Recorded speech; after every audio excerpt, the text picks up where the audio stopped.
Good afternoon, students. ધોરણ 5 વિષય computer પાઠ 5 માઇક્રોસોફ્ટ વર્ડ 2007 જે મેઇન ટોપિક છે આપણો કે વર્ડમાં કામ કરવું તેની અંદર આજનો સબ ટોપિક છે ટોપિક નંબર 6 પેજ નંબર તારીખ સમય વગેરે ઉમેરવા પેજ નંબર 50 પરનો આ ટોપિક છે. હવે આ ટોપિકને આપણે બે ભાગમાં વિભાગ પાડશું. સૌથી પહેલો ભાગ છે હેડર અને ફૂટર અને બીજો છે ટેક્સ્ટ.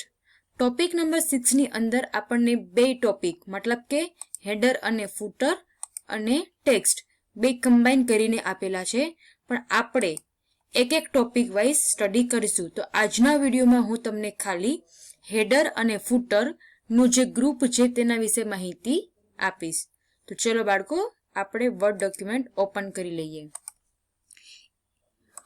જ્યારે તમે વર્ડ ડોક્યુમેન્ટ ઓપન કરો છો ત્યારે બાય ડિફોલ્ટ તમારે હોમ ટેબ હોય છે અને હોમ ટેબની અંદર આપણને અલગ અલગ પ્રકારના આ રીતે ગ્રુપ્સ આપેલા છે. ને આપણો ટોપિક કયો છે તો કે હેડર અને ફૂટર. તો હેડર અને ફૂટર શેની અંદર આવે છે તો કે ઇન્સર્ટ ટેબની અંદર આપણને ઘણા બધા પ્રકારના ગ્રુપ્સ આપેલા છે. પેજનું ગ્રુપ છે, ટેબલનું ગ્રુપ છે, ઇલિસ્ટ્રેશનનું ગ્રુપ છે, લિંકનું ગ્રુપ છે, હેડર અને ફૂટર છે, ટેક્સ્ટ છે અને સિમ્બોલ્સ છે. તેમાંથી આપણે ટોપિક નંબર 6 ની અંદર શું ભણવાનું છે? હેડર અને ફૂટરનું આખું ગ્રુપ અને બીજા નંબરનું છે આખું ટેક્સ્ટનું ગ્રુપ. તો આજના વિડીયોમાં આપણે ખાલી હેડર અને ફૂટરનું ભણીશું. સૌથી પહેલું છે હેડર અને ફૂટરની અંદર હેડર, ફૂટર અને પેજ નંબર. આ ગ્રુપની અંદર આપણને 3 ઓપ્શન આપેલા છે. ત્રણેયનો મતલબ શું છે? હેડર કોને કહેવાય, ફૂટર કોને કહેવાય અને પેજ નંબર તો ખબર જ હશે. હેડર તમને આઇકનમાં જે રીતે દેખાય છે તે રીતે ઓરેન્જ કલરનું એક બટન તમને ઉપર આપેલું છે અને ફૂટરની અંદર એક ઓરેન્જ કલરનું બટન પેજની નીચે આપેલું છે. તો પેજની અંદર જ્યારે તમે બુકમાં જોઈ શકો છો કે તમારા બુક સ્વાધ્યાય પોથીની અંદર દરેક પાના ઉપર કોમ્પ્યુટર પરિચય ભાગ 5 આ રીતે દરેક પાના પર તમારે હેડિંગ આપેલું છે જે તમે જોઈ શકો છો અને નીચે તમને કોઈ પણ જાતનું કંઈ આપેલું છે નહીં. તો આપણે એવું કંઈક કરવું હોય કે દરેક પેજની અંદર એક કોમન વાક્ય જે દરેક ટાઇટલ પેજની ઉપર અહીંયા આવવું જોઈએ ટાઇટલ તરીકે. તો આપણે તેને શું કહીએ છીએ? હેડર કહીએ છીએ. અને એક એવું રાખવું છે કે દરેક વાક્ય કે જે મારા પેજની નીચે બરાબર વચ્ચે સાઈડમાં ગમે ત્યાં પણ એક સરખું વાક્ય દરેક પેજમાં આવવું જોઈએ. તો આપણે તેને શું કહીએ છીએ? ફૂટર કહીએ છીએ. અને પેજ નંબર તો તમને ખ્યાલ જ હશે. સૌથી પહેલા આપણે હેડરને ઇન્સર્ટ કરીએ. અહીંયા હેડરના ડ્રોપ ડાઉન મેનુ પર હું ક્લિક કરીશ એટલે તમને બિલ્ટ ઇન ઘણી બધી હેડરની સ્ટાઇલ જોવા મળશે. અહીંયા તમે જોઈ શકો છો કે સાઈડમાં આપેલું છે. બીજા નંબરમાં શું છે? તમને 3 ટેક્સ્ટ બોક્સ આપેલા છે. તમે કાંઈ પણ 3 વસ્તુને નવી એડ કરી શકો છો. પછી એક અંડરલાઈન વાળું આપણને આપેલું છે, એક સાઈડમાં કંઈક આપેલું છે. એવી રીતે તમે ઘણા બધા ફોર્મેટ આપણને હેડરના આપેલા છે. તેમાંથી આપણે ચોથા નંબરનું ફોલ્ડરને લેશું. હવે અહીંયા શું કહે છે? Type the document title. તમારે એવું કંઈક ટાઈપ કરો કે જે તમારે દરેક પેજ ઉપર શો કરવું છે. તો હું શું લખીશ? કોમ્પ્યુટર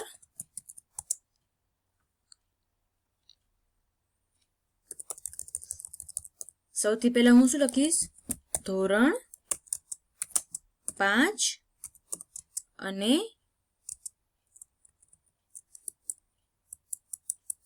એક જ મિનિટ હા બાળકો.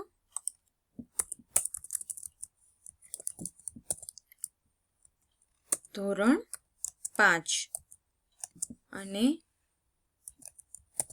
વિષય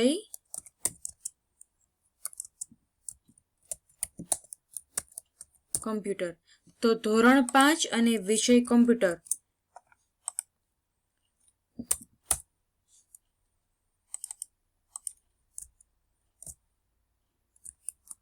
આપણે ખાલી ફરીથી લઈ લઈએ. ઇન્સર્ટમાંથી હેડર,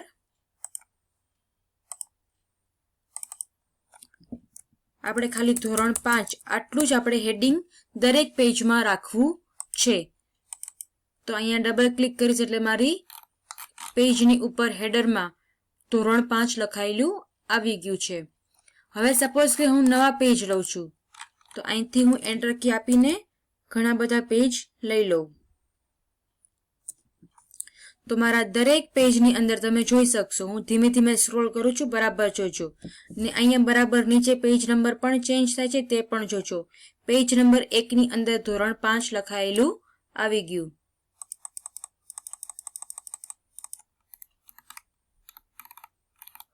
આ છે મારું પેજ નંબર 2 કે પેજ નંબર 2, એની અંદર પણ ધોરણ 5 લખાયેલું આવી ગયું. આ છે મારું પેજ નંબર 3, એની અંદર પણ ધોરણ 5 લખાયેલું આવી ગયું. આવી રીતે દરેક પેજની ઉપરની સાઈડમાં હેડિંગમાં ધોરણ 5 લખાયેલું આવી ગયું. જનરલી તમે જોતા હોય, તમારી જે નોટબુક હોય છે, કોરી નોટબુક, તેની અંદર તમારે તારીખ એક કોમન દરેક પાના પર છપાયેલું હોય છે. અથવા તો તમે સ્વાધ્યાય પોથી, આપણે કોમ્પ્યુટરની સ્વાધ્યાય પોથી લઈ લ્યો, તો કે કોમ્પ્યુટર પરિચય ભાગ 5 આપણા દરેક પેજ ઉપર હેડિંગમાં છપાયેલું છે. તો જ્યારે તમારે એકને એક વાક્ય દરેક પેજમાં જોતું હોય હેડિંગમાં, તો આપણે શેનો ઉપયોગ કરીએ છીએ? હેડરનો ઉપયોગ કરીએ છીએ. એવી જ રીતે મારે સપોઝ કે એવી એક લાઈન લેવી છે કે જે દરેક પેજમાં નીચે લખાયેલી આવે, તો આપણે શું કરશું? ઇન્સર્ટમાં જશું અને ફૂટરમાં ઓપ્શનમાં જશું. અહીંથી આપણે કંઈક અત્યારે પહેલું ફોર્મેટ લઈ લઈએ. અહીં આપણે શું લખશું? વિષય કોમ્પ્યુટર. વિષય કોમ્પ્યુટર.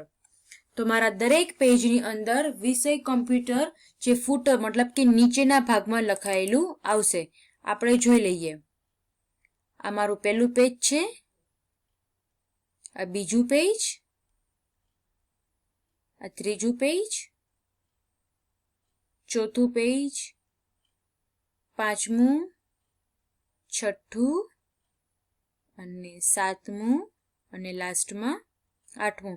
તો દરેક પેજની અંદર આપણે ફૂટર અને ઉપરના ભાગમાં હેડર અને ફૂટર આપણે દરેક પેજમાં એડ કરી દીધી. આપણે નાનું કરીને જોઈ લઈએ.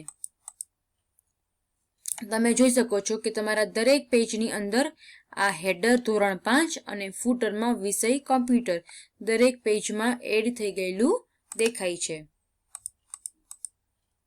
હવે આપણે શું આવે છે? ત્રીજા નંબરનો ઓપ્શન છે પેજ નંબર. જનરલી તમે પેજ નંબર આપણને સ્ટેટસ બારની અંદર આપેલા હોય છે, પણ મારે પેજ નંબર એ આ સફેદ ભાગમાં મતલબ કે મારે પેજની અંદર એડ કરવા છે. તો પેજ નંબર ઉપર હું ક્લિક કરીશ તો પછી મને ઘણા બધા એમાં ઓપ્શન જોવા મળે છે કે તમારે પેજ નંબર કેવી રીતે એડ કરવા છે. ટોપ ઓફ ધ પેજ મતલબ કે પેજના શરૂઆતમાં ઉપરના ભાગમાં કરવું છે, બોટમ ઓફ ધ પેજ પેજની નીચેના ભાગમાં એડ કરવું છે. પછી શું છે? Page margin. તમારે કેવી રીતે પેજને એડ કરવા છે, માર્જિન કેટલું સેટ કરવું છે, કે લેફ્ટમાં એડ કરવું છે, રાઈટમાં એડ કરવું છે, સેન્ટરમાં, વર્ટિકલ, હોરિઝોન્ટલ, એટલે 4 અલગ પ્રકારે તમે પેજ નંબરને એડ કરી શકો છો. પછી શું કે છે? Current position. શું કે છે? પ્લેન નંબર છે, પછી 1 પેજ, પેજ 1, એ રીતે તમે અલગ અલગ ફોર્મેટમાં પણ પેજને એડ કરી શકો છો. પછી તો પેજ ફોર્મેટ પેજ નંબર અને રિમૂવ પેજ નંબર, આ બે ઓપ્શન આપણે લાસ્ટમાં યુઝ કરશું. અત્યારે આપણે શું કરીએ છીએ કે ટોપ ઓફ ધ પેજના શરૂઆતના ભાગમાં જ મારે પેજ નંબરને એડ કરવા છે. હવે એની અંદર આપણને ઘણી બધી રીત આપેલી છે, એમાંથી આપણે ત્રીજા નંબરનું પ્લેન નંબર 3 ફોર્મેટને યુઝ કરીશું. તો અહીં મારું પેજ નંબર 1 એડ થઈ ગયું. અહીંથી હું સ્ક્રોલ કરીશ. Page number 2, page number 3, page number 4, page number 5, page number 6, page number 7 અને પેજ નંબર 8. મારા દરેક પેજની અંદર પેજ નંબર એડ થઈ ગયા છે. તમને ઝીણું દેખાશે, પણ તો બી જોવાની ટ્રાય કરજો. આપણે એવું કામ કરીએ, પેજ નંબરને મોટી સાઈઝ આપી દઈએ. એક જ મિનિટ હા બાળકો, આની સાઈઝ આપણે મોટી કરી દઈએ. હવે આપણે પેજ નાના કરી નાખીએ તો બી આપણને જોઈ શકીએ. આવી ગયું પેજ 1, 2, 3, 4, 5, 6, 7, 8 અને 9. ટોટલ આપણે 9 પેજ લીધેલા છે. તો આપણે શું હતું? પેજ નંબરને એડ કર્યું તે હતું.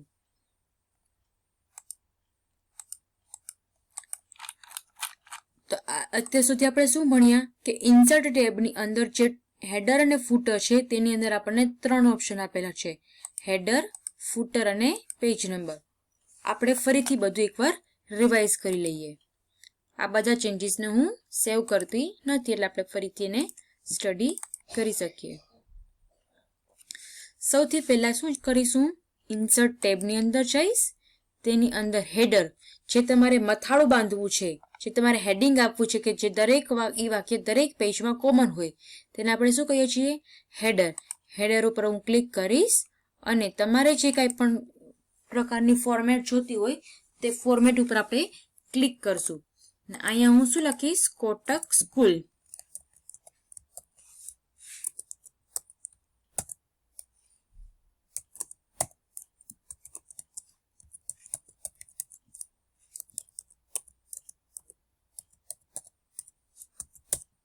તો કોટક સ્કૂલ જે હેડિંગ છે તે દરેક પેજની અંદર કોમન છે. આપણાની સાઈઝ વધારવી છે તો આપણે શું કરશું, સિલેક્ટ કરશું, હોમની અંદર જઈ અને આપણે સાઈઝ વધારી દઈએ આપણને, એટલે દરેક પેજની અંદર આપણને જોવા મળશે. અત્યારે મારી પાસે એક જ પેજ અવેલેબલ છે, તો મારે નવું પેજ એન્ટર કરવું હોય તો અહીંથી હું શું કરીશ, એન્ટર આપીને નવા પેજને એડ કરતી જઈશ. એટલે ઘણા બધા પેજ મારી પાસે આવી ગયા. ટોટલ મારી પાસે 7 પેજ છે. આપણે નાનું કરીને જોઈ લઈએ કે મારી પાસે 1, 2, 3, 4, 5, 6, 7 દરેક પેજની અંદર કોટક સ્કૂલ નામની હેડર મારી એડ થઈ ગઈ છે, તમે જોઈ શકો છો. ત્યારબાદ આપણે શું એડ કરશું, ફૂટર, કે એવું કંઈક વાક્ય કે જે દરેક પેજની નીચેના ભાગમાં અહીંયા કોમન વાક્ય હોય. તો આપણે શું રીતે એડ કરશું, પહેલા ઇન્સર્ટમાં જઈશ, એમાંથી ફૂટરમાં, અને એમાંથી આપણે જઈશું અહીંયા પેલું લઈએ ફોર્મેટ, અને અહીંયા આપણે કંઈક એડ કરશું, રાજકોટ, અને આને આપણે મોટા ફોન્ટ કરી દઈશું તો આપણને નાના પેજ કરીએ ત્યારે જોવા મળશે. થઈ ગયું. હવે આ ફૂટરમાંથી બહાર નીકળવું હોય તો આપણે શું કરશું, અહીંથી ઇન્સર્ટમાંથી અહીંયા શું કરશું, ડબલ ક્લિક કરશું વચ્ચે.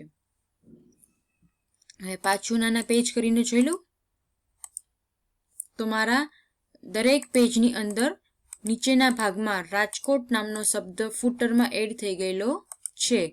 અહીંયા મેં હેડર એડ કરી અને નીચે મેં શું એડ કર્યું, ફૂટર. જે પેજના ઉપરના ભાગમાં હોય તેને આપણે હેડર કહીએ છીએ અને પેજના નીચેના ભાગમાં હોય તેને આપણે શું કહીએ છીએ, ફૂટર કહીએ છીએ. હવે આપણે શું એડ કરશું, પેજ નંબર. પાછી ઇન્સર્ટમાં જઈશ, એમાંથી પેજ નંબર. આ વખતે હું શું કરીશ, વચ્ચેના ભાગમાં ક્યાંક પેજ નંબરને એડ કરીશ. તો અહીંથી પેજ 1 નું ફોર્મેટ લઈશ અને આને હું શું કરીશ, મોટા અક્ષર કરી દઈશ.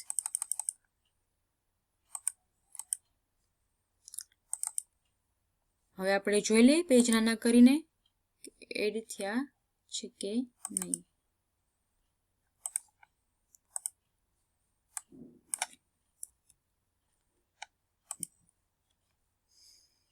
Can you insert માંથી page number, top of the page number 1. અહીંથી હું શું કરીશ, સાઈઝને મોટી કરી નાખીશ.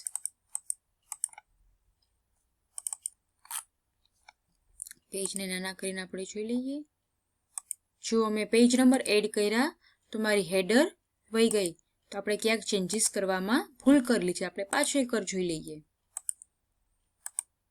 Remove the page number. અહીંથી હેડરમાં જઈશ, પહેલા હું શું કરી નાખીશ, કોટક સ્કૂલ.